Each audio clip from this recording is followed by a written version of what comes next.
শুক্রবার দেশ জুড়ে জন ঔষধি দিবস পালিত হচ্ছে। 2019 সালে ভারতবর্ষ জুড়ে জন ঔষধের দোকানগুলি চালু হয়েছিল। প্রধানমন্ত্রী নরেন্দ্র মোদী তার উদ্বোধন করেছিলেন। বর্তমানে ভারত জুড়ে কেন্দ্র সরকারের উদ্যোগে 15,000 জন ঔষধির দোকান রয়েছে। সেই দোকান থেকে বহু মানুষ নিয়মিত ওষুধ নিচ্ছেন বাজারের তুলনায় অনেকটাই কম মূল্যে।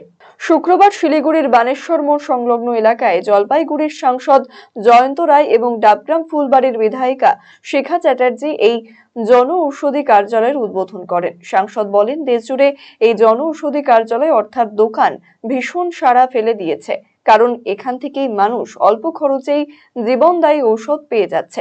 ফলে সকলের চিকিৎসার সুবিধা পাচ্ছে। এতে করে বহু মানুষ উপকৃত হচ্ছেন।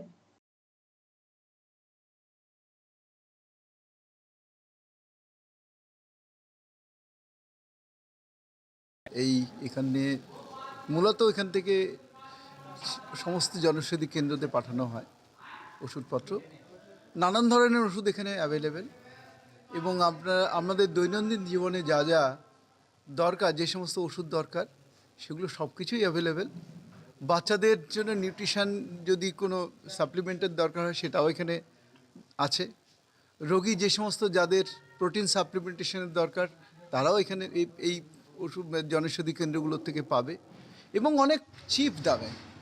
যে দামটা বাজারে 100 টাকা সেটা এখানে 20 টাকা থেকে 50 টাকা থেকে 20 টাকার মধ্যেই পাবে।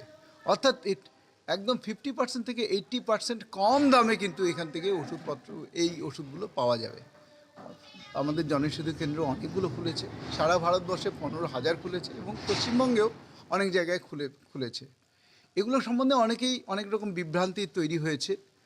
কেউ বলছে এত সস্তাতে কি করে ওষুধ পাওয়া যায় যখন মার্কেটে অনেক বেশি দাম। কিন্তু আপনারা নিশ্চিত থাকেন, কারণ এটা WHO সার্টিফাইড থেকে কোম্পানির মাধ্যমেই কিন্তু ওষুধগুলো বাজারে আসে। আপনি কি দীর্ঘদিন থেকে পেটের বিভিন্ন সমস্যায় ভুগছেন, গ্যাসের সমস্যায় ভুগছেন? তাহলে আপনার জন্য সুখবর। এখন থেকে প্রতি মাসের নির্দিষ্ট দিনে দিশারি হেলথ কেয়ার রায়গঞ্জ শাখায় নিয়মিত বসছেন হায়দ্রাবাদ থেকে আগত বিশিষ্ট গ্যাস্ট্রোএন্টারোলজিস্ট ডক্টর রবি কিরণ পেরুমাল্লা। ডাক্তার রবি কিরণ পেরুমাল্লাকে দেখাতে আজই যোগাযোগ করুন দিশারি হেলথ কেয়ার উকিলপাড়া রায়গঞ্জ শাখায়। যোগাযোগ করুন 7477785509, 7477785512 এই নম্বরে।